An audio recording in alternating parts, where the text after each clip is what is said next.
Welcome back, fellow TFFL owners, to your weekly TFFL webcast. It is Wednesday, November 10th, 2021. Really excited for this webcast. I have got an agenda that is maybe twice as big as any we've ever had before, believe it or not. Lots to talk about. Go look at the standings if you want to kind of get yourself psyched up for this, and panelists, get yourself ready for this. We have 4 tightening division races, all very close. We have a tightening battle for the top draft picks. We have a looming trade deadline. We'll get to our commissioner's report here in a second. I'm going to save most of our headlines. Again, I have a packed agenda. I want you guys all to be able to jump in. Just a few quick injury notes to do our job here. Nick Chubb, COVID, out for I guess at least a week. Chase Claypool for the Beavers. Sounds like he avoided a season-ending injury, but is week to week. And I think maybe the biggest one coming out of last week, running back Chase Edmonds for the Steel City Mongols, out for at least several weeks, benefiting primarily James Conner on the Lizards. We'll talk a little bit more about that. And I'm going to save the rest of our headlines. Let's get into our panel intros. Again, I'm very excited for the show, not just for all the things we have on the agenda, but as we kick off our panel intros, of course, it is Phil's 50th birthday today. Happy birthday, Hank. Thank you very much. Happy to be here. Happy birthday, Hank. Happy birthday. And as I said to these guys prior to the webcast, look, what else do I want to do on my 50th birthday? I want to hang out with you guys. So glad to be here. Nice. Well done. Well done. And you played golf today? I did. Played golf today. Had a good day on the course. No complaints whatsoever. You went to the Ravens-Vikings game this past weekend. I did. That was fun. Luke has never been to an NFL game, and so I got to take him to an NFL game, and that was pretty awesome.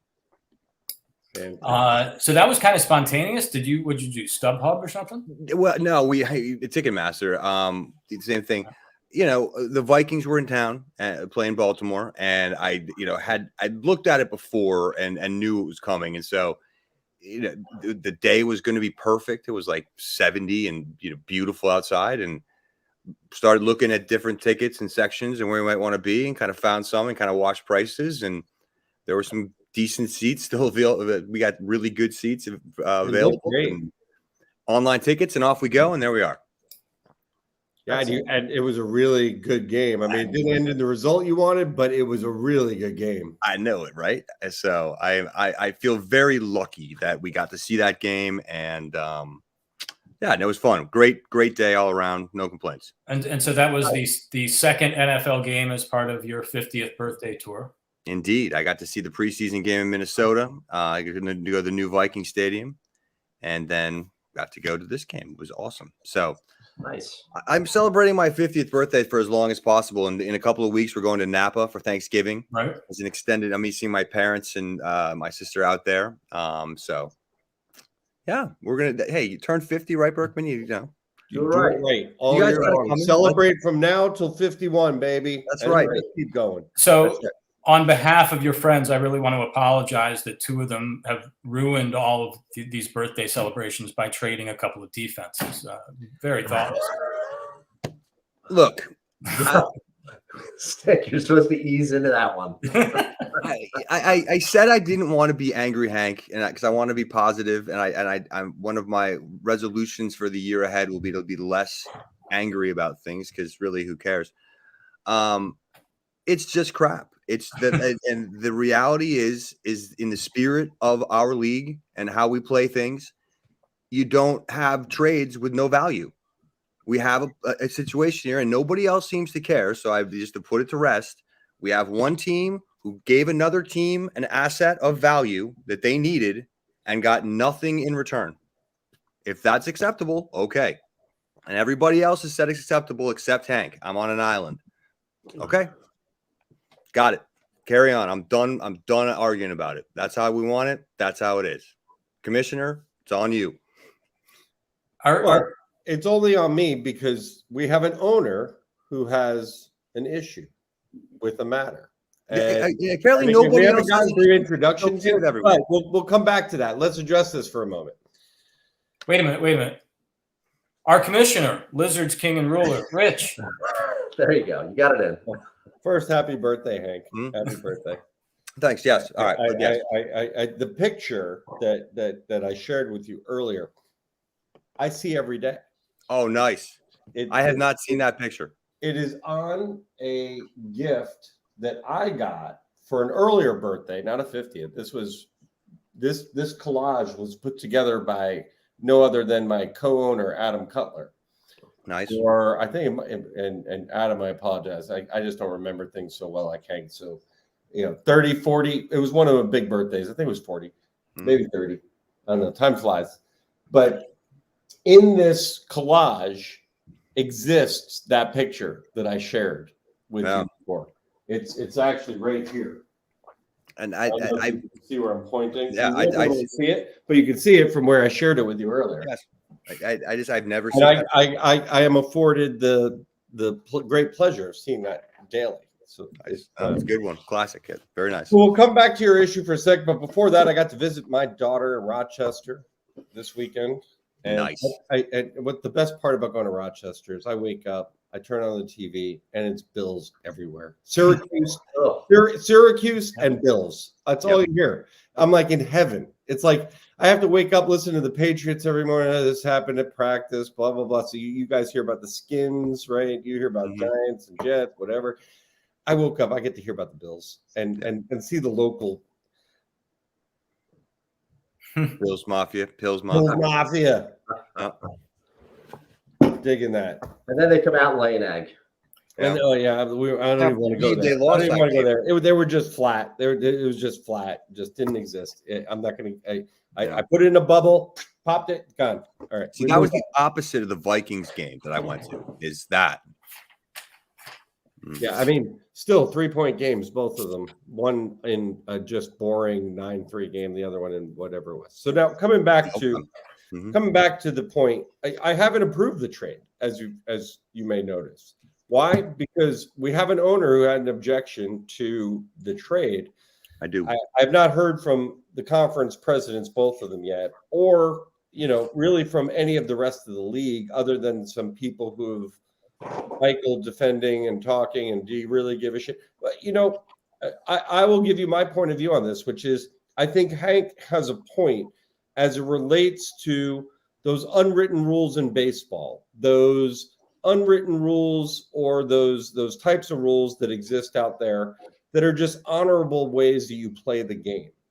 And I do think that when you're trading nothing for nothing, it's not nothing for nothing. People do, if they have both a need, they trade something. Fine, you're going to get a kicker. I need a defense. Swap. There was a need on both sides. Whatever. Yeah. So the kicker half of this, I'm sure, is yet to come. You have a point, Hank. I'm saying you have a point from the standpoint that it's really just two guys coming together. I need this. You need that. Look. There are owners out there in the real NFL that likely help each other out in certain situations. I don't doubt it. Me either. I don't put it past that it's not a big deal to say, hey, Phil, I need a defense this week. Really don't want to pay a ton for it. Would you mind? Let's swap 12th and 13th picks. Well, and that's what I said. It's and I would say, yes, that's great. I'll give you a 13th. You give me a 12th or vice versa. And it's all good.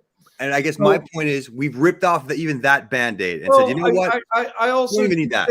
I also do think it's interesting. Mike points out that, 18 teams have to do this, and you have to have a trading partner that was maybe dumb enough to draft two defenses because, hey, I don't. I'm using this smart strategy to do that, and I don't have to use an FA pick, and I can make a trade and get around it. I think the point is debatable about that relative to, do you add an extra pick? Do we just make defenses, you just get one and it doesn't count against the 20 people? There's a lot of discussion and debate you can have around that whole piece of the puzzle for how we score it, what the defenses mean, and if it should be allowed in that way. And as commissioner, I'm willing to hear those arguments and discuss whether there should be an off-season discussion in the rules committee that goes into how you handle whether we draft or not draft two defenses, or you leave it to this underlying, let's call it, strategy or what I don't know what you want to call it. It's a strategy, I suppose. Scheme. I'm going to call it a scheme. Well, you can call it a scheme, a strategy, whatever. You have to have somebody who's going to partner with you on that. I don't know that Kramer and Michael have done this for years. No, but Michael and Ralph. And that this has existed as a collusion sort of thing that they do. So Kramer maybe didn't give a Can I shit. chime in on this one? Yeah. I just wanted to put it out there. I want you to chime in is my point. And that's why I haven't done anything on the actual trade itself. So I'm gonna trade one of my defenses one of my kickers for a defense coming up here. That is going to happen with somebody, but that's giving value for value, right? I'm giving somebody a kicker that they need for defense. That's at least the yes. So all of the other trades that happen and people who do this, that is acceptable because I was actually talking to Kramer about something else, and I said, "Well, what's the value that you're getting?" Yes. There's no value there. I was a little perplexed by it too. It doesn't make sense to me as to why that trade would happen. Like, why would you give him a defense? Yes. So I understand your point. I wasn't going to make a real big deal of it because it hasn't been a pattern with Michael. Michael, no, because Michael and Ralph have done deals like that, and we all have done deals like that to get a kicker or a defense, but it's been totally different than this trade. I didn't understand this trade from the perspective of a defense for a defense where one is not appreciably better. We're not talking about the 85 Bears. Kramer doesn't need it. It's a bye week thing. It's just a bye week thing. No, it's not. Kramer's defense has already had their bye. He does not need another defense for the rest of the year. No. For Michael. No, Michael, but Michael needed one this week. That's why I said it's a bye week thing for Michael. That's what I'm talking about. Yes, but it doesn't help Kramer in any way. Kramer's getting no value. That is my argument on this whole thing. Kramer gave Michael a defense, received nothing of value in return. And yes, unless we don't know of some underhidden value, and that would be discussed that hasn't been revealed. But that's also illegal. The trades have to be outlined. There can't be if-then things. All right, let's not spend too much longer talking about a defense trade to start the webcast. We have a packed agenda again. Let's just end it like this, that maybe we do need to take the emotion out of it for now, and whatever happens with this trade happens. However, at the end of the year, to Phil's point, we do put a stake in the ground that says that this trade where there's no demonstrable value for Kramer needs to be done away with. And I asked Kramer, what do you get? Why are you doing this? There's no reason for him to do this. It's a division rival. I saw I saw this coming when I was going back and forth with Kramer. I said, let's put this in. I saw this coming. I get the philosophical argument. Technically, you are right, but I think we have to put this in the context of we're talking about defenses, and because we're not going to spend too much longer on this, I promise. We're also talking about Michael pomping around the draft with his feathers fluffed out. Oh, you fucking idiot! You draft two defenses and two kickers. Well, shut the fuck up, Michael. I view this as cheating. Cheating. I don't view it as. I view it as like I don't know. Strategy. It's a strategy. But here's the thing. It's up to him to have to work it. This is in violation. Right. Part of the hold on. Defenses in the TFFL are almost meaningless. They really are. Like, that's my point. But here's one thing where I think Phil has a point. The way we're structuring the TFFL is a very limited amount of waiver picks, right? FA picks. Waiver picks are capital versus another fantasy league where I'm in where I can pick up willy-nilly. I can pick up a defense every week if I want. That is the only intrinsic value of defenses in our league, is that it does add a little bit of strategy in terms of when you're picking them up and when you're not. right? So in that case, Michael, for whatever reason, made a deal that, he's getting a defense. I don't know if we can legislate that out right now. It doesn't seem, totally. I gave you the rule book. It's in the rule book. You can't have a trade with no think value. Of it this way. But think of it this way. There is value. To There what? is. To Kramer? Let's say that there's What is two Kramer getting? But let's say that there's 2 running backs that are being traded, right? Clearly, in that scenario, let's just say it's 2 running backs. Forget that it's 2 defenses. It's 2 running backs. One of those teams values one of those running backs more than the other, right? So Sure, running backs are people. Case, defenses are not. We're talking in defense. that case, you could make an argument that, Kramer, for whatever reason, valued that other defense more than the Bears. Or Michael, you could. That's what I'm saying. So I don't know how you legislate that other than you say going into next year that you can't trade a defense for a defense and make it very explicit. Yeah, if you want to legislate that, go for it. Berto, you just... I don't care enough. Obviously, nobody else cares enough. I'm the only one who's making any kind of stink. We've spent enough time talking about this, as we've said. All right, let's move on. So I think it's bullshit, and I'm on the record. This is bullshit. This is not the spirit of our league. This is bending a rule. It's in the rule book. I gave you the clause. You cannot have a trade where one party does not receive value. Kramer received no value. I heard an argument to that. Somebody said there was value. Here's my quick argument. If we acknowledge that defenses are meaningless, and that there may be some disagreement on that, but I think a lot of owners agree that defenses are, then as an owner, you say, Jesus, the cost of me filling my second defensive slot for 1 week a year is either I have to use a draft pick or I have to go shopping around for a trade partner. Some of whom, like Berto, are going to try to get me to do a 12 and a 13, and now I've got to have that. Fine. Then put a 12 or 13 in there. Or I can find somebody who acknowledges defenses are meaningless. Hey, sure, let's swap them. I'm really not giving Michael an advantage. What did Kramer get?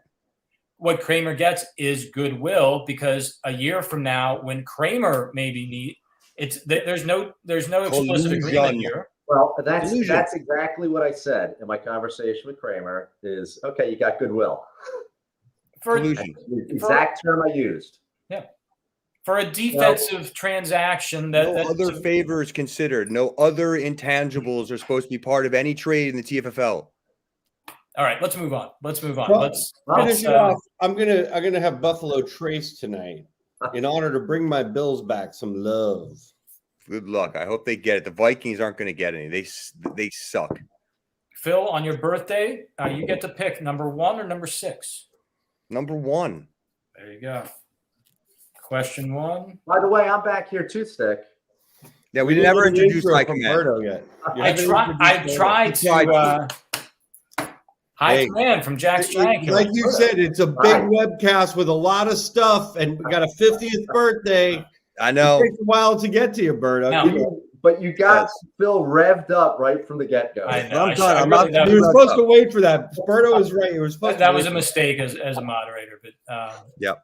And before I even move on to trivia, again, there's so much to talk about. On the birthday note, Phil's 50th is today. Yes.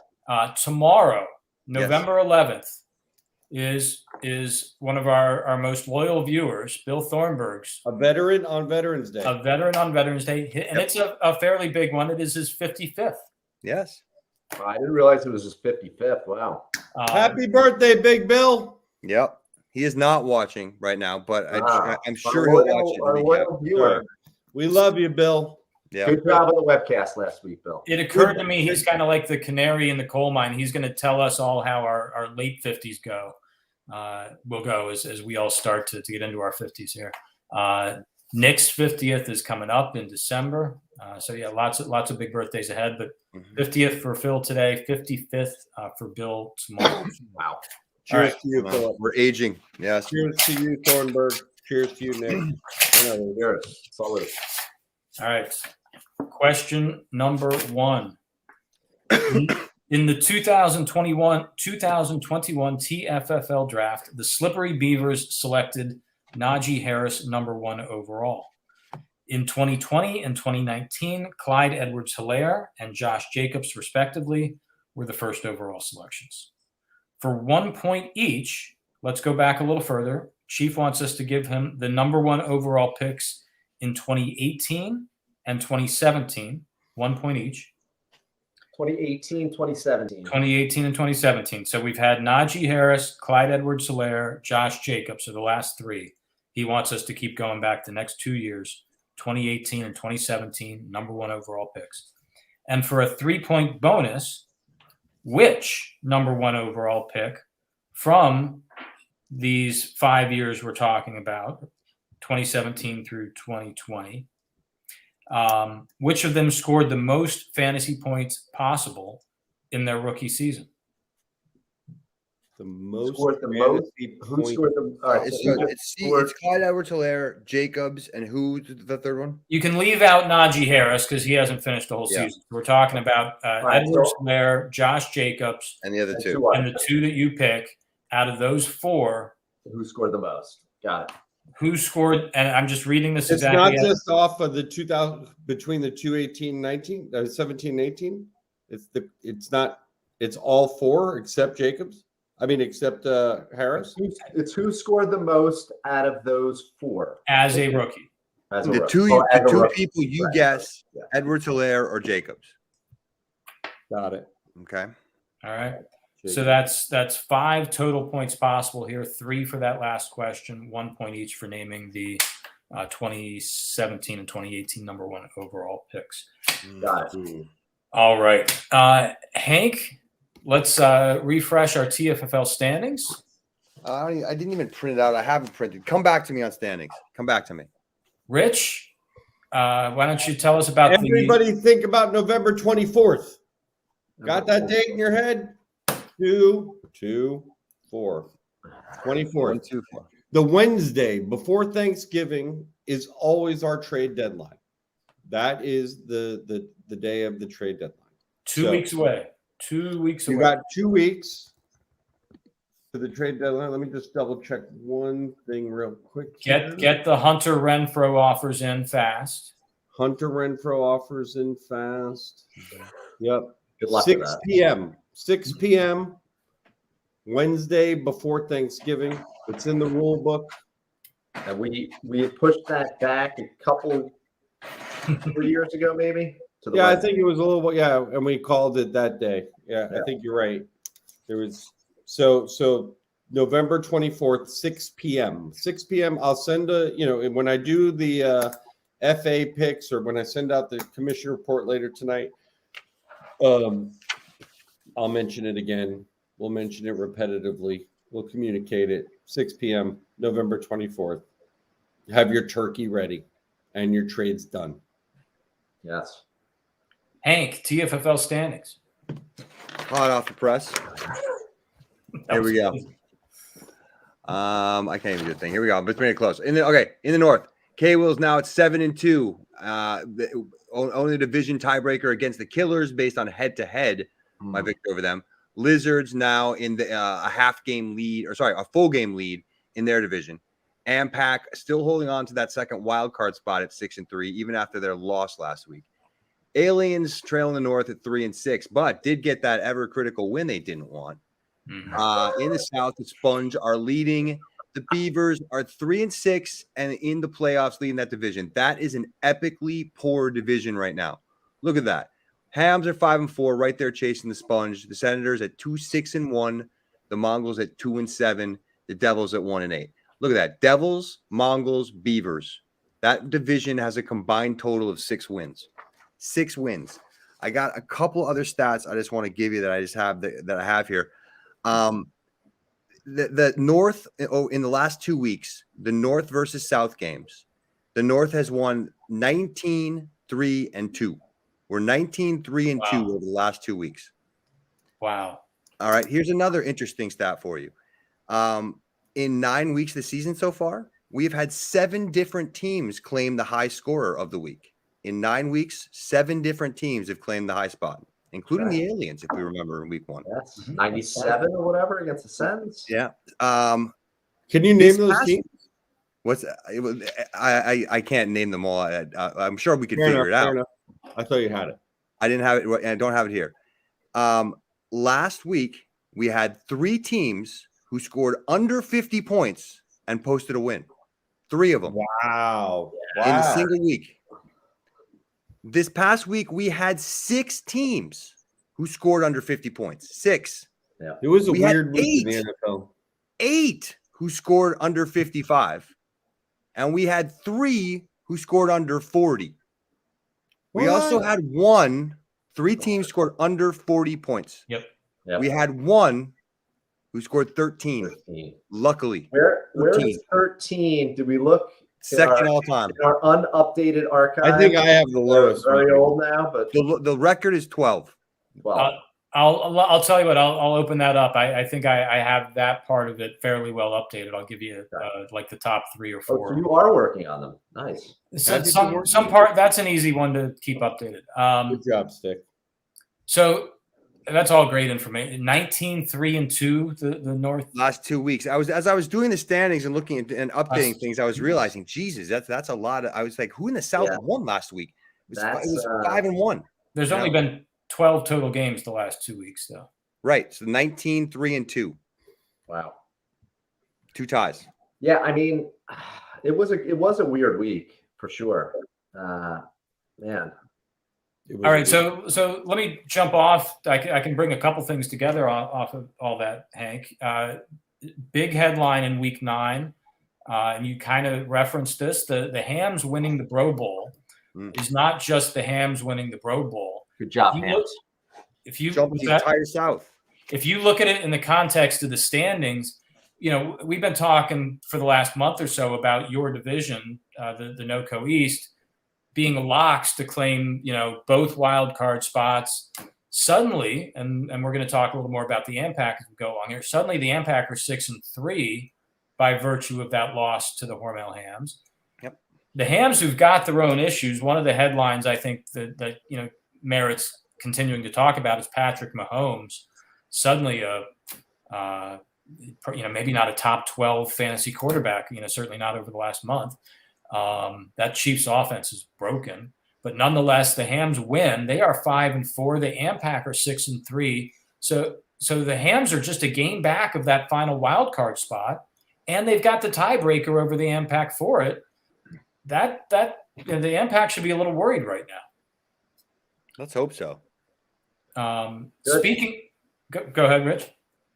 I didn't say anything. Oh, okay. So speaking of the AMPAC, another big headline this week. You guys in your division should be well aware of this. Russell Wilson coming back to the Seahawks lineup, to the AMPAC lineup.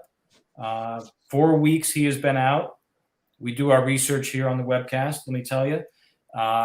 In those 4 weeks, the Amsterdam Packers have gone 2-2. We talked about it when Russell Wilson went down. Could the AMPAC hold on during the time he was out?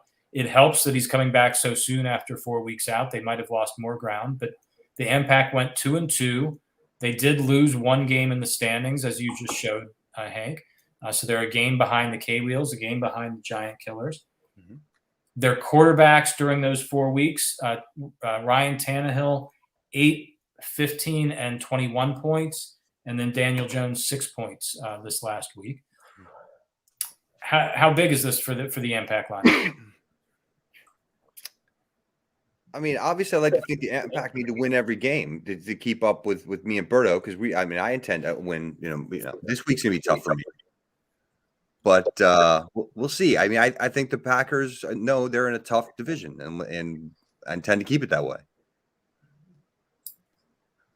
Yeah, I mean, the Packers they got a good team. It's a little like I'm looking at. Even this week, they still got production from everyone. I mean, it was, Dalvin Cook had a good game, and Elliott, well, he only had 5 points, but Tyreek Hill has been dragging him down a little bit. He's certainly not what he was, but that's a very dangerous team. They're still really good. Yeah. And Russell Wilson in that lineup is Yeah, they're going to definitely put up more points for sure, and it's going to help. It's going to help Phil too with Metcalf. So that's a bonus for Phil. I don't like Wilson coming back for both of those teams. So as I mentioned at the top, as Hank just showed, all 4 of these division races tightening up. I think all of them, correct me if I'm wrong, within 1 game, every single division.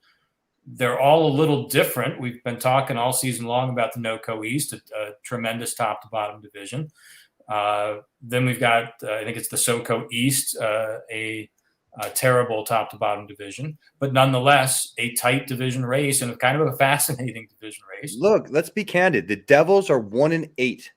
They are 2 games out of the division lead. Go pull up the standings if you haven't. I told you to do so. Pick a division other than your own that you're kind of most fascinated by right now. That one's for me. I'm most fascinated by Phil's division. Mm-hmm. Yeah. I think the other 2 that we haven't mentioned, the East Division. I mean, the Senators they're kind of out of it at this point if they haven't come that. The Aliens have already said they're playing for next year. See, but when you look at shit like this is where you got to say, really, does a division winner deserve making a playoff spot? I just be honest with you. I mean, it should just be the top X teams, not by division winning. That's just my one guy's opinion, but it's just ridiculous to think, you got a team that's really like a serious losing record and they're in the playoffs. I mean, sure, that's a gimme for the number 1 team in the league to move on in the playoffs, but it's not fair to a team that's performed well all season. Yeah, the theory on that one, right, is like the theory with luck, that it's going to balance out over time, right? And then the divisions will balance out over time, and the rotation of when a division is going to be better or worse. However, I think the Mongols won it last year, so and the Beavers have won a Pac Bowl. The Devils have won multiple. True, they can get on a streak. I still feel like that division is more often bad than not, even with that. So I don't know. Do we need a 25-year restructuring of the divisions? Or maybe you just do it in conferences and screw the divisions and you figure out how to do it that way. But then you're changing things. But again, things change. It's the beauty, and it's the beauty of the TFFL and the wrinkles of it and how that works. That's fun. Like the division rivalries are great, and they're a real thing. So I love that Stick and Fats and I have been in division all these years. I absolutely love it. Yeah. I mean, I would never trade Phil a defense just out of the kindness of my heart, but that's another matter. This is like I'm saying, at least a draft pick. I mean, if we're going to would trade Stick a defense, but I would do it for value. That's for sure. I'm the only one who cares. No, but anyway, the divisions in the TFL and how this is structured is great, and it adds an element to it. And yes, we have to. There should be none of us, me or the Wheels or the Packers, should be concerned about making the playoffs right now, but we are, and that kind of sucks. But I mean, at the end of the day, one of you will lose out to one of those teams. Yeah, I mean, but we all 3 of us could make it. That could happen. Sure. Here's the bottom line. The bottom line is we've all been fucked at one point in over 25 years. Right. And you're right. In the odds, that's what happens. I felt the same way that Kramer does about putting up, X points. I think I can go back in emails and find legitimately emails I wrote that were just like Kramer's. Right. And that's what I was going to say. We've all been fucked by it. We've all been helped by it. However, I feel like the SoCo East has been helped by it more. All right. So hey, you know what? Bill played me well this week. It was a close game, and I was worried still Monday night, waiting to see what was going to happen with the Steelers. So sticking with this division, I do want to make sure we don't let the Mongols' epically bad performance slide without putting a little more focus on it. And the Mongols, this is what's fascinating to me about this division, is looking at the Mongols in particular. These were our defending champions last year. Then they started this season, 0-6 or something, and riding this roller coaster all the way back down. Then they come on the webcast, or we start inviting them on the webcast, and they go on a 2-game winning streak, which in their division, propels them, right back in the hunt for the division race. And then, and then they're playing the aliens, thinking, "Oh my God, we're trying again. We got Josh Allen against Jacksonville. We're going to get to 3-6 and be in the division lead." Josh Allen could have won that game on his own if he showed up. For sure. And they score 13 points, and yet they are still a game out of first place in that division. And if you're Terry, you have to be sitting there going, do I go after the number 1 overall pick? I got a team that can only score. Which way do I go? Right. Or do I go after the, well, after losing Edmonds, it gets even tougher. And if you had told Terry and Badass that the aliens would score 30 points, they probably would have gambled their house on the fact that they won that game. Yeah. Buffalo playing Jacksonville. I mean, I don't know who here plays, DraftKings, but Josh Allen was highly owned in DraftKings, even though it was expensive because of the fact that Vegas made so much money. Vegas raked it.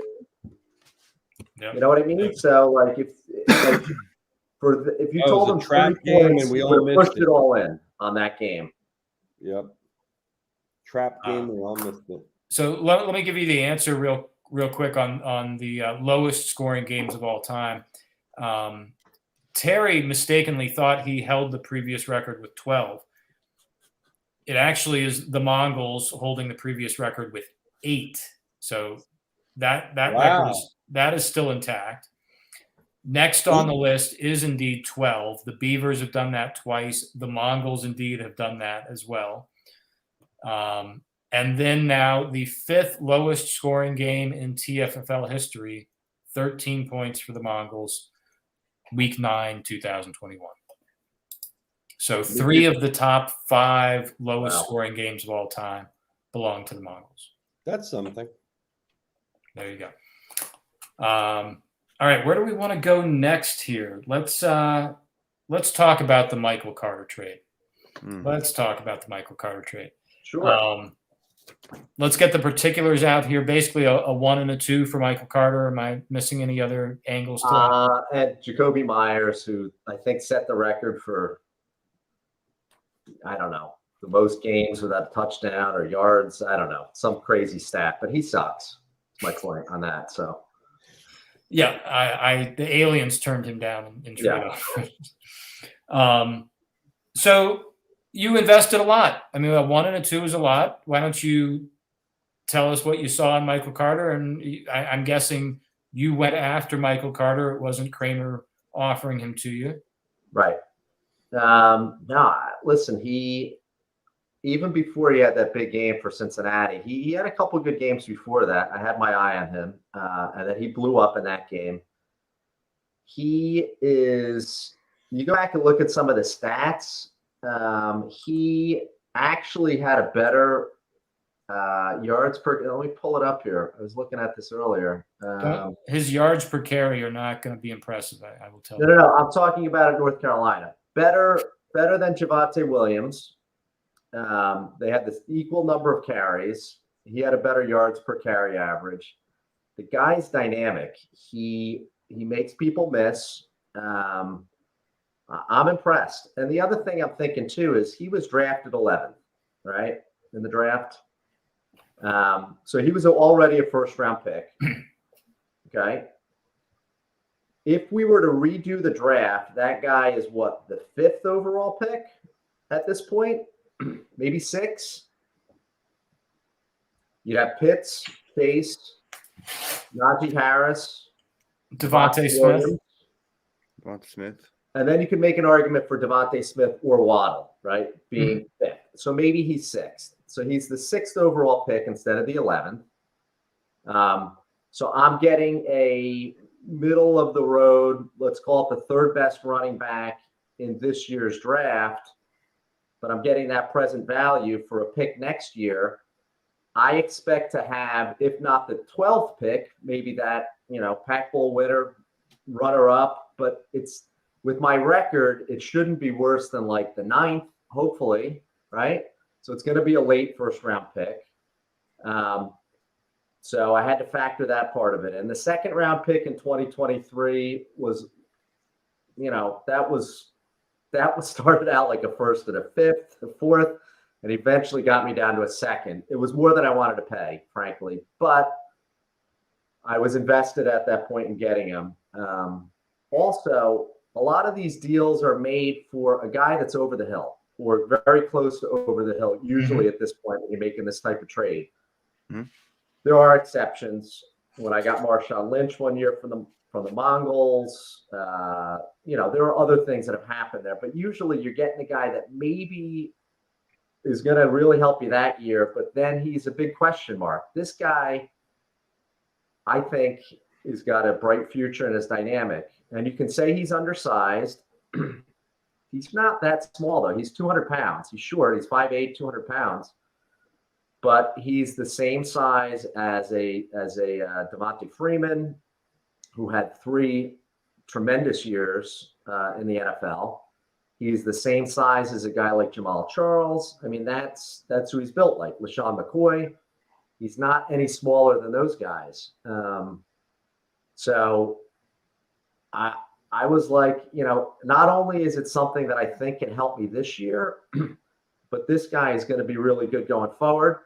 Also, I think the Jets are improving with Mike LaFleur as the offensive coordinator. I think that offense is going to get better. They can't be this bad for forever.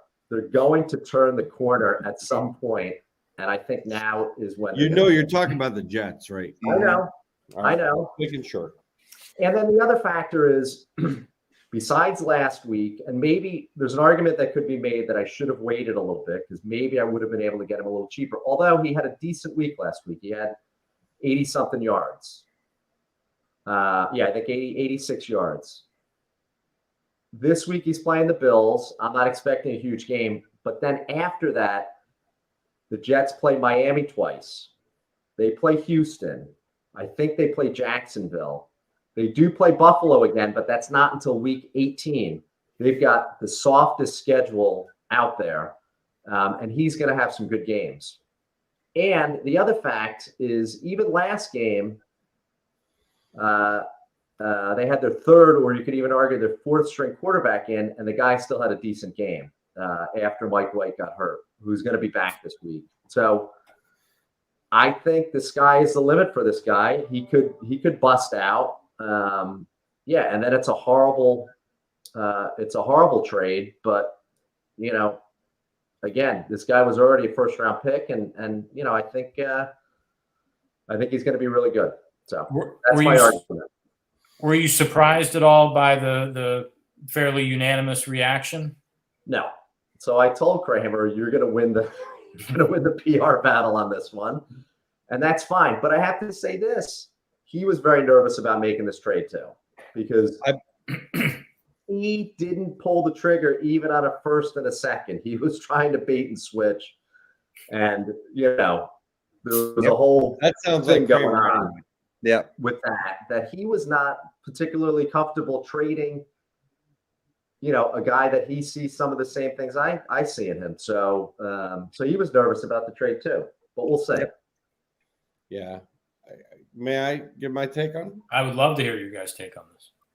So, it's interesting. I was just looking at his game log, and you bought him at the high for sure. Like, he came off a Cincinnati win, 15 points. He had done nothing really. He done nothing before that. Now, I don't knock you for because I think Michael Carter in the long term has potential.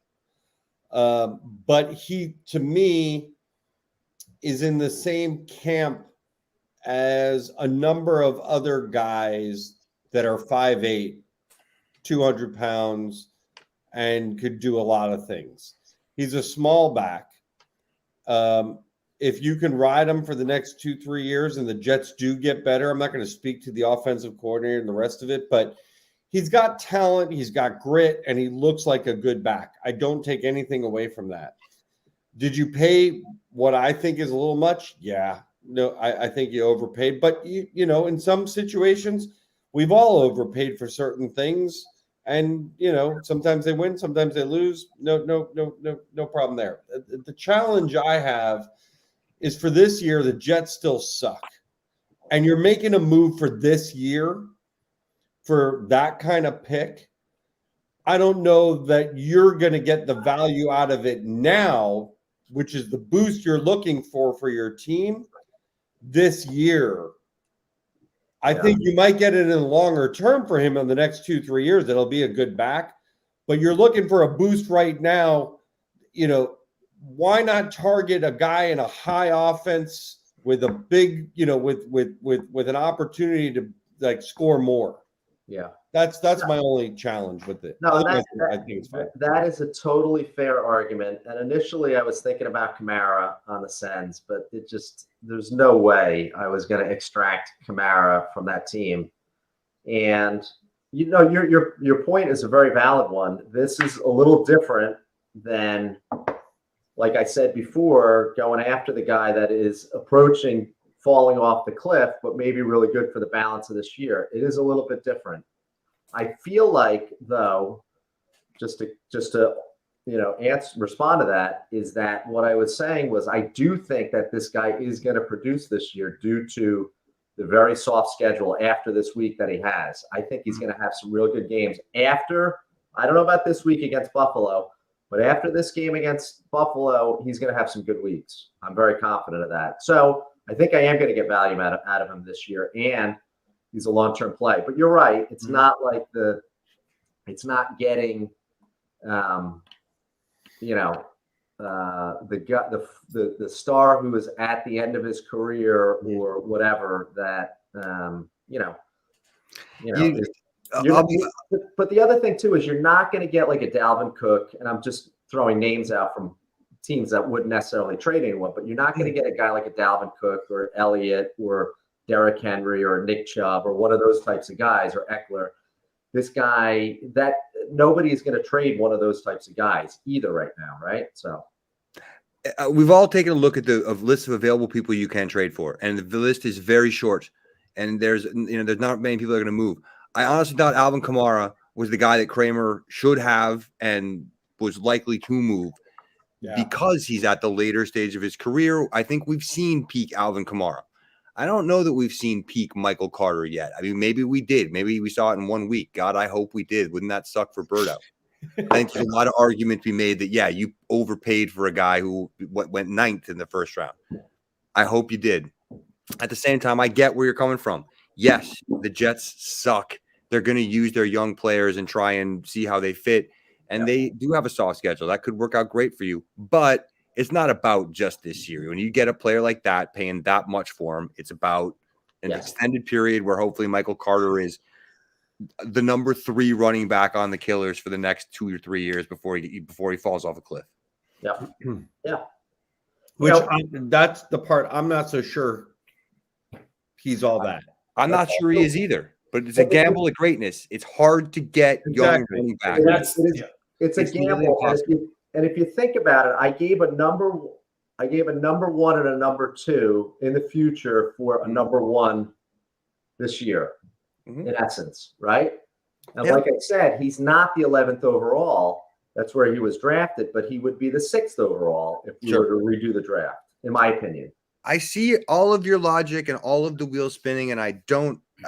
You pay. Yeah, I don't knock it either. Like I said, I just question in certain spots. I'm surprised that was the guy Kramer was willing to move, because Kramer is the guy who could use Michael Carter in 2 or 3 years as he's becoming what he's going to become.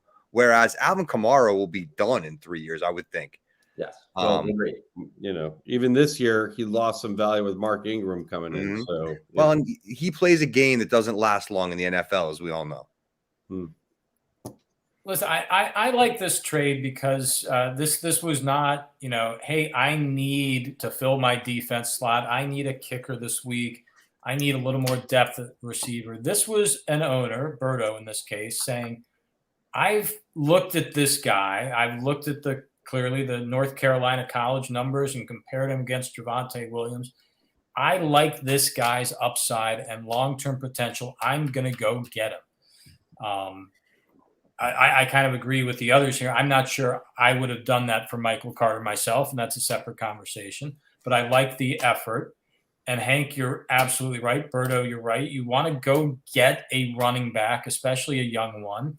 You got to pay for it. And Berto may end up being spectacularly wrong on this, and he gave up a fifth for Rashad Penny 2 weeks earlier, and this could all blow up in 2 years. That's horrible. That trade is far worse than Yeah, really bad, that one. But Which yeah, one? I mean, I gave up 3 firsts for Melvin Gordon 6 years ago or something, and probably in a exorbitant price. Melvin Gordon, I don't want to get into a Melvin Gordon conversation, but he ended up producing. And if you want to go get a running back who's going to produce for several years to come, you just can't do that. You can't find those people unless you're going to give up a lot of draft picks.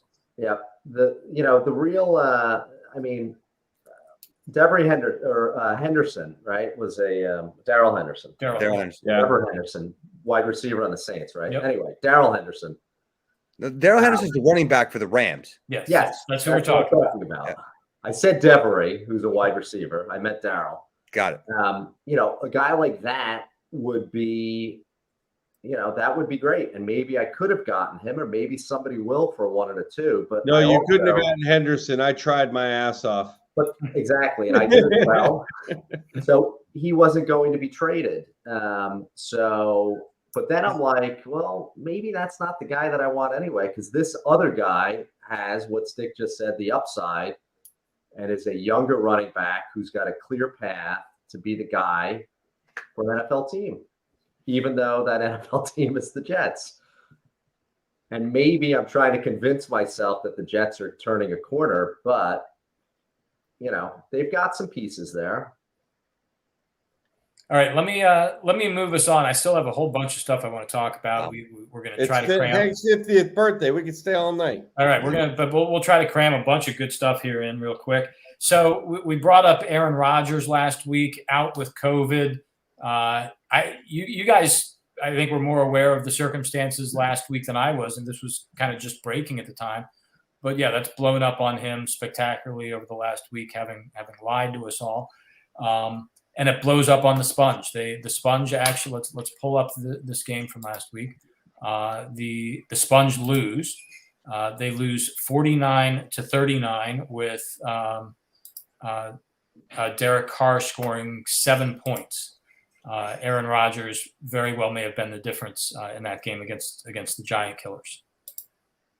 And I think it's still not any more than 50-50 that Aaron Rodgers plays coming up here in week 10.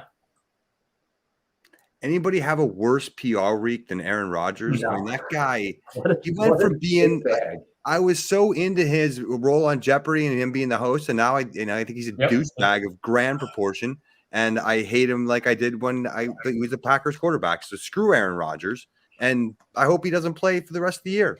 No, just the fact that he's channeling, what's his face, Joe Rogan, right, was his medical advisor. Yeah, dude, the fact that that's who he brought up as the first thing. Yeah, I just he discredited everything else he could possibly say. Yeah, who do you turn to for expertise? That's your guy. Yeah, Howard Stern and him. I don't know. God, well, Howard Stern. Howard Stern is actually more logical.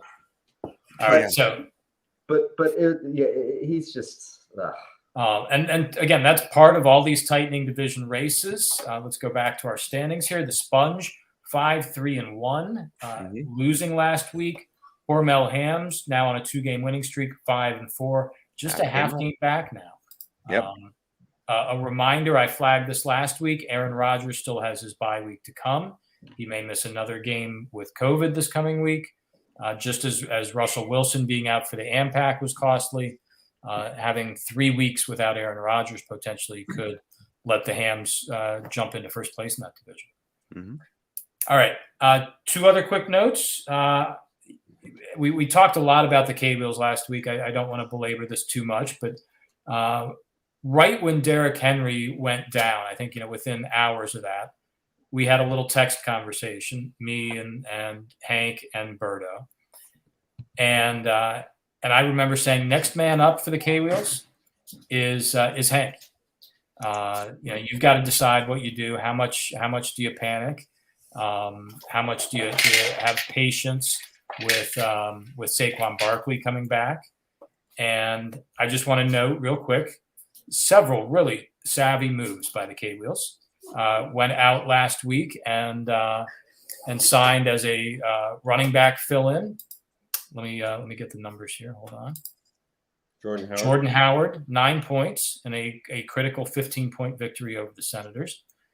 We haven't really brought up Carson Wentz, signed as a 2 weeks backup ago quarterback, despite having Trey Lance and Justin Fields. You went out and got Wentz, who's having a great run. Tom Brady on a bye this past week. You get 22 out of Wentz, you get 9 out of Jordan Howard, and you win a relatively close game. Yeah. Devontae Booker, a savvy draft pick, backing up Saquon Barkley, chipping in with 7. Yep. This is you're going to be just fine. I hope so. The Jordan Howard pick honestly was lucky. I had 3 other guys ahead of him, and they all went before I had it. But he happened to have the best day out of all of them. So that one, great how it worked out. Didn't plan it that way. The Wentz move, though, I want credit for. I picked him up 2 weeks early when I realized that Fields is not going to be ready to cover for me when Brady has his bye week. And so I was looking, and the best matchup of the week was Wentz. Got him, and he had a great game. And I fucked that one up because I thought it was your, between like reading your email and not seeing what day it was. That's the right. whole league had the option to take him if they wanted. I was so worried about that. Nobody did, and you still got him. I still got him. I was kind of. So you used a priority pick to get him, right? Not Wentz, no. No, Wentz you didn't, but no. Howard you did. No, he did not. No. See, that disappoints me that nobody picked him up. Like I was. Oh, there were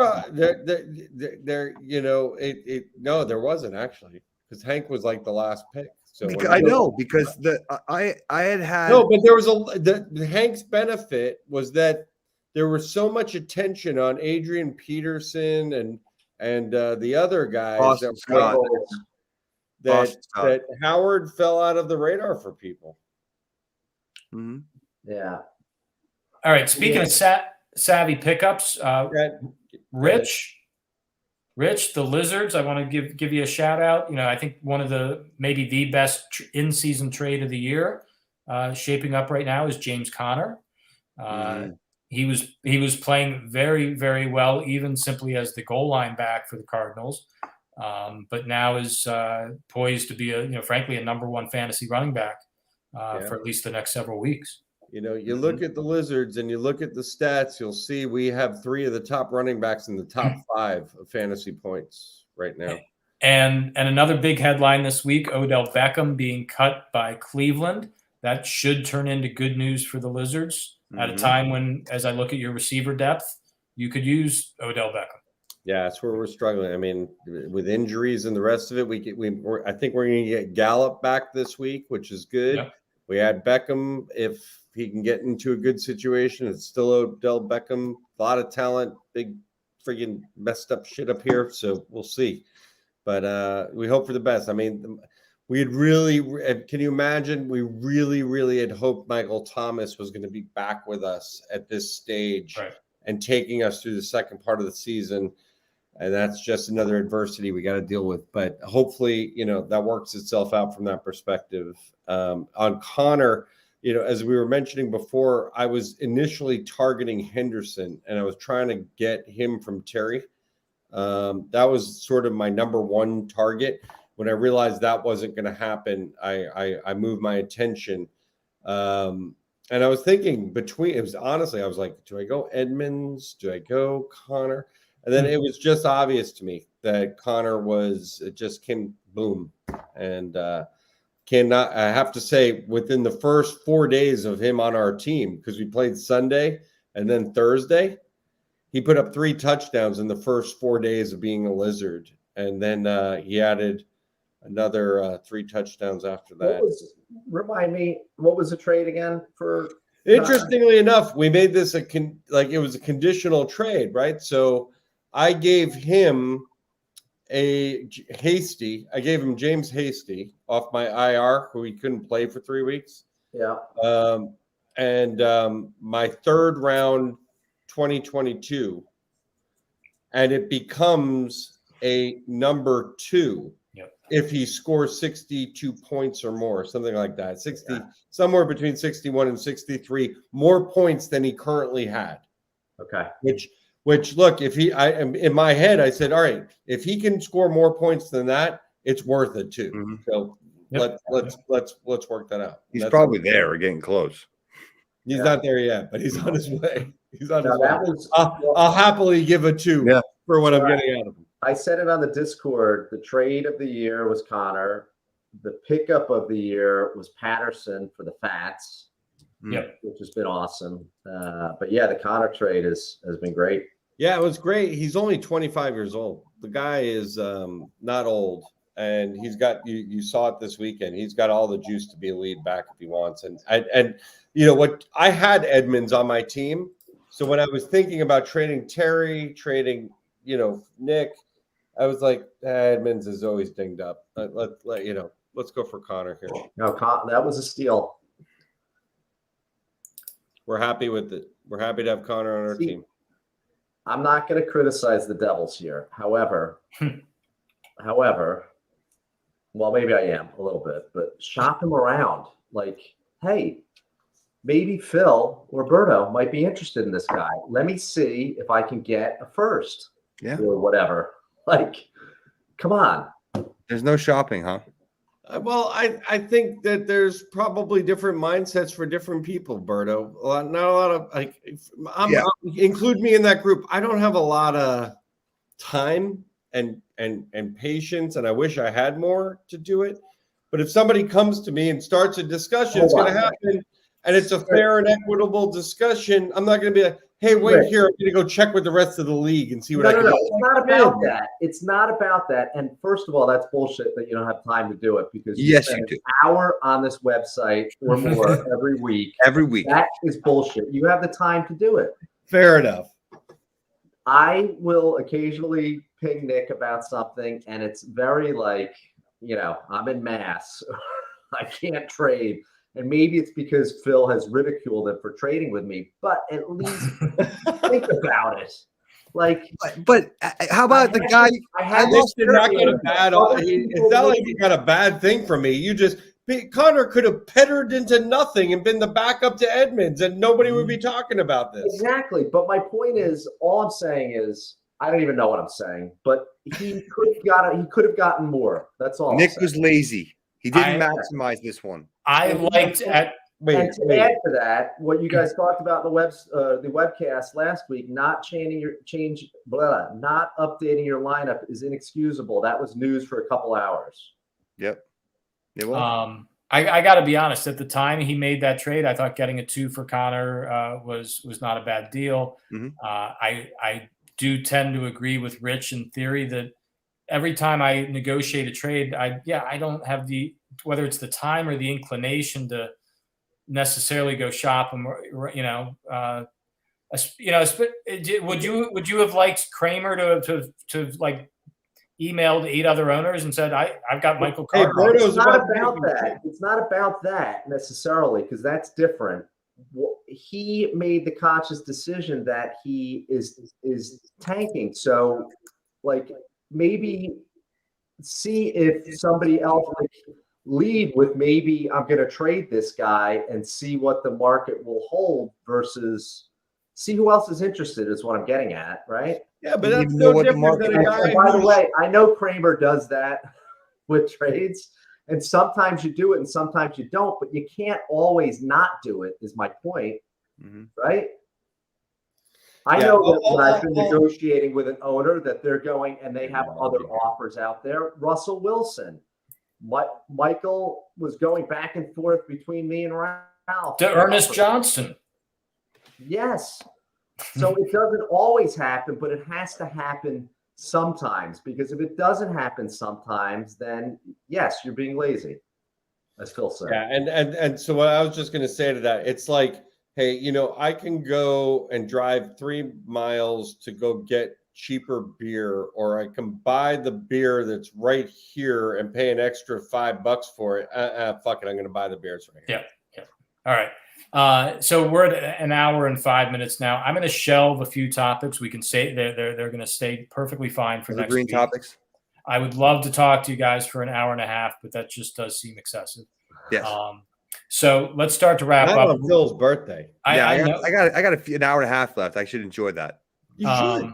Yes. Rich, why don't you? We still have other things to talk about. I'm not cutting this off, but I'm just going to hold off on some of our roundtable topics. Rich, right. Go through the schedule, please, for week 10. All right, we're going to kick it off. As I look across the board here, I'm trying to pick a game of the week, something that looks enticing. How about the conference leaders? The conference leaders? You're talking about the Sponge and K-Wheels? There you go. That's probably the game of the week. That's probably the game of the week. As I look across the board, I think the Hams and Killers could have an interesting game too. But the Sponge and K-Wheels are probably the best one, especially if Aaron Rodgers is back. If Aaron Rodgers is not back, we're looking at Carr in there, which, I mean, you never know what you're going to get out of him. But it'll be more interesting if Rodgers is playing. I hope he gets booed. Yeah, I hope he gets his nutsack twisted in a fucking ball. Anyway, Killers, Hams. Good game. Mahomes, you sticking with Hurts? Yeah, Burrow's on a bye, so you don't have a choice. Hurts is in, which is not bad, although he's playing a tough Denver D. I know. I don't like it. You got a tough, Burrow's the underdog here at the moment. And this could be this could be a really huge game. This might trump you, Hank and Sponge. I mean, I get it, but the Sponge, they're both good. They're both good. But this is big. The Hams moving to 6-4 versus the Killers going to 7-3. That could be big moves on the season right there, especially if Hank takes it to the Fishermen and goes up to 8-2. So that's an interesting one. Go ahead.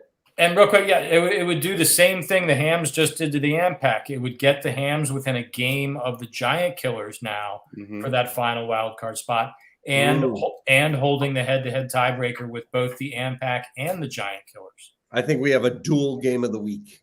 It's a twofa. Yeah, it's a twofa between these two games. Those are definitely it.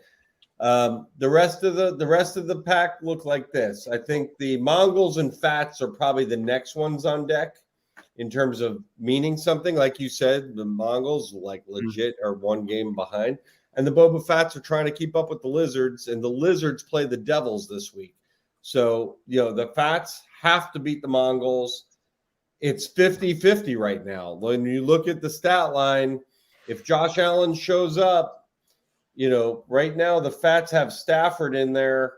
I'm guessing he's not up to date. Maybe he's going to play Herbert. He's going to play Herbert against the Vikings. He's got to play Herbert, right? Oh, yeah. So he's going to get a boost out of that by 5 points. He's got T. Higgins in his – no, Fats' lineup is not set. Yeah, he doesn't have his true lineup in there. So he's going to be more heavily favored. But it looked at the moment like that could be a game. Go Mongols. Go Mongols.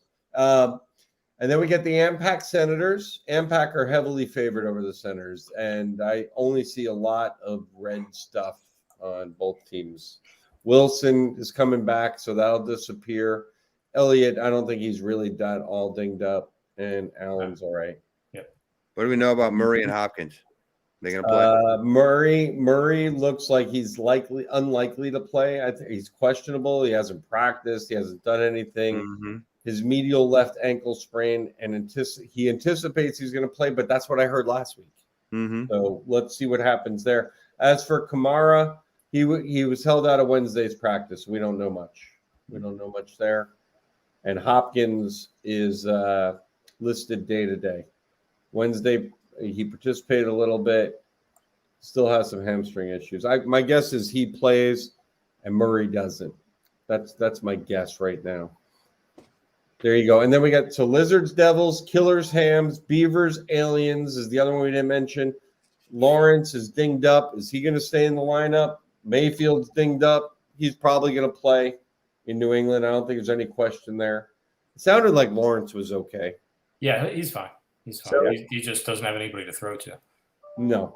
The Michael Beavers Carter. are pretty No. decently favored in this one. So the Beavers likely looking to stay ahead of the Mongols here with a win over the Aliens, but you never know. You never know. Just like the Jags Bills. So that's it. Let me repeat it. Lizards, Devils, Killers, Hams, Beavers, Aliens, Ampac, Senators, Mongols, Fats, and Sponge Wheels. The big thing with these games is who is going to be in, who's going to be out. There's Aaron a lot Rodgers, of questions. is he going to play or not? Damian Harris for the Sponge, huge. Huge. He's got a concussion. Is he going to play? Is Nick Chubb going to play for the Killers? All of these big question marks, COVID stuff swirling is the biggest thing this week. How does Russell Wilson play coming back? Russell Wilson, yeah. Where does Odell Beckham end up? Probably not in the lineup this week. No. Yes. Probably not. But Gallup could. Mm-hmm. Could. Okay. Hey, so let's get a trivia answer. I thought this was a relatively easy question. I haven't decided who scored most. All right, I'm going this guy. Barkey. Whatever. Barkley, Barkley. McCaffrey. Oh, I had it reversed. Oh no, I had Whatever. I don't care the order. You got Zeke. I know it was McCaffrey. Barkley, I have Fournette. McCaffrey. Fournette in 17. But I said Jacobs had the most out of those guys. See, I put Barkley had the most. So did Birdo. I did He too. might have. But he only All right. played like 12 games. Right. These were the first two you mentioned, Hilaire and Jacobs. And Yep. then I had Barkley and Fournette. And then I had Barkley being the most. I thought he had like a great rookie year, better than He anyone. did. He had a good rookie year. Okay, so 2018 was Saquon Barkley. Yep. Did we all get that? Yeah. Everybody got that? 2017 was not Zeke Elliott. It was Leonard Fournette. Berkman got it. Nice work. Okay. That's number one. Yeah, I knew that he was one. I thought it was earlier than that, though. He was the man. Was McCaffrey overall number one? McCaffrey was not a number one overall. No, he was. That's the difference. He was not. That was my other thought, That by was the the way. same though. draft. I think that was the same. It was Was Fournette it? and Was McCaffrey that? I thought McCaffrey was the same year as Barkley. no. No, it's hard. I don't have a good memory for dates. Me. Please tell me about it. I got Barkley though. I thought McCaffrey was a number one overall, but okay. I did too. That Berto, I was very close to guessing that, but I was pretty sure Ralph had it, and it was Fournette. Okay, this was an epic top of the first round in 2017. Leonard Fournette, number one overall. Wow, okay. Controversial number two overall pick, Joe Mixon to the Senators. Now a lizard. Now a lizard. He went ahead of Driving on the lizards. but Driving on the lizards. hold on, a little irony coming up here. Christian McCaffrey, number three overall pick to the Beavers. Number four overall pick was Kareem Hunt to the Lizards. Mm, And here's the irony. He's now on the Senators. Yeah. I got it. Number five overall pick was Dalvin Cook that year to the Ampac. So they Wow. got Fournette and Dalvin Cook in the same draft.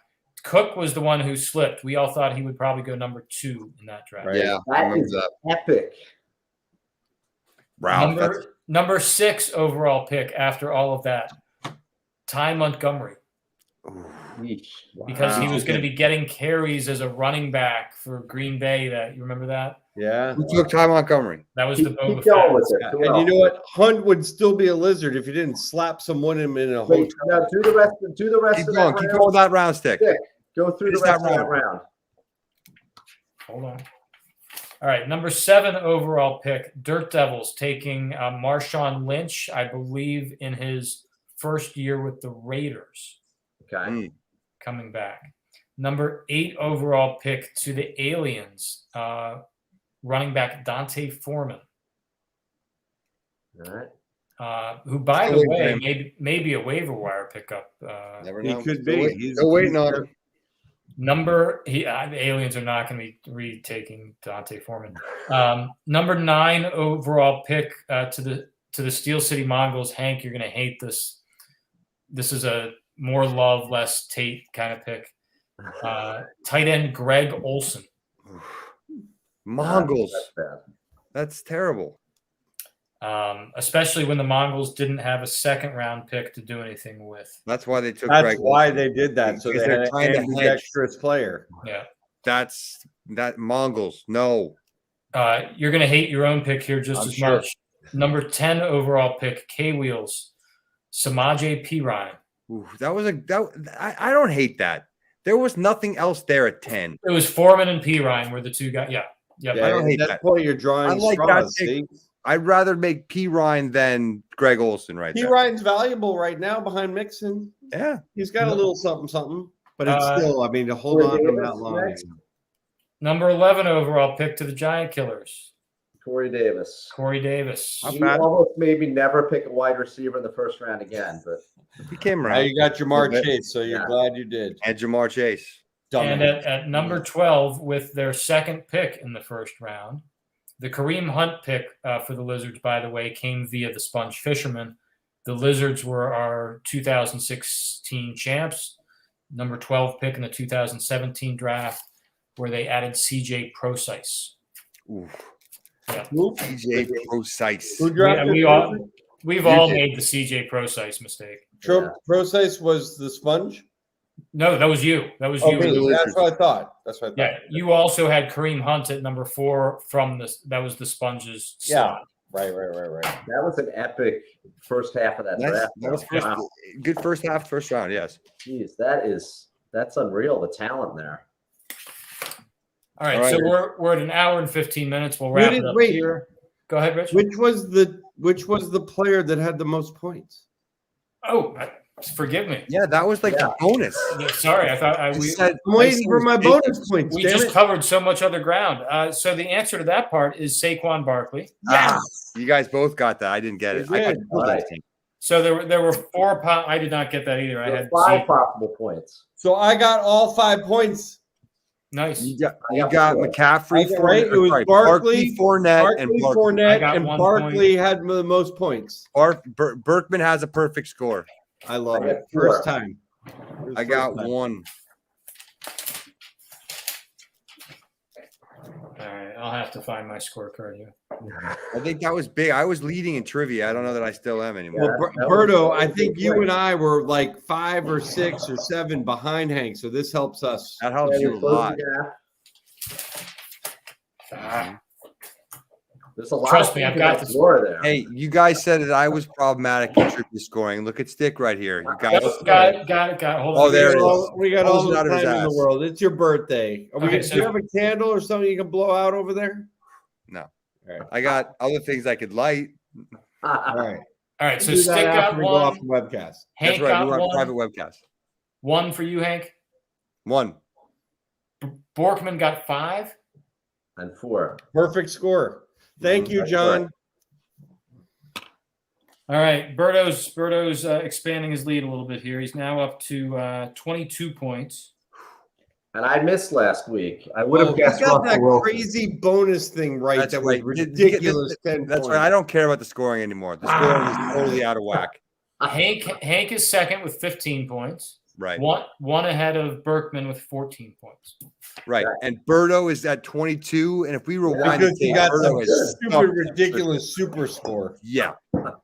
I'm out on the scoring. The It horseshoe. was like, dude, it was like he hit the roulette wheel. You know, Yeah. it happens. All right, well, Maybe you and I'll hit the roulette wheel. In the Never know. Chief will get mad at me if I don't give you all of the information he gave me on the answer. So Yeah. Saquon Barkley had 120 points his rookie season. Wow. And when you look at all you had 3 other options you could go with: Fournette, Josh Jacobs, or Clyde Edwards-Helaire. This was not really all that close. Barkley had 120. Second on this list is Fournette with 88 points in his rookie season. Josh Jacobs with 69, and the disappointing Clyde Edwards-Helaire with 58. Okay. Wow. I So think Jacobs is better, obviously. teeing things up for next week, some of the topics I left behind that we'll cover. The disappointing Clyde Edwards-Helaire and the Senators. Now that they've really dropped out of contention, they actually have a lot of young talent on that team. We'll be looking at what kind of a quick turnaround they may be able to make. We'll talk about chain gang technology have a fascinating conversation about what IBM can do to speed up measurements at NFL games. Lots more to talk about. We're rushing toward the trade deadline 2 weeks from today. Week 10 action coming up. We have a little bit longer to go this season. We still have 5 weeks to go in our regular season. But again, all 4 division races within a game of each other. Some of them tied, some of them just a half game apart. They're all big games. They just keep getting bigger, though. Good luck to everybody. Take care. Hank, enjoy the last hour and 12 minutes of your birthday. Thank you. Bill Thorne.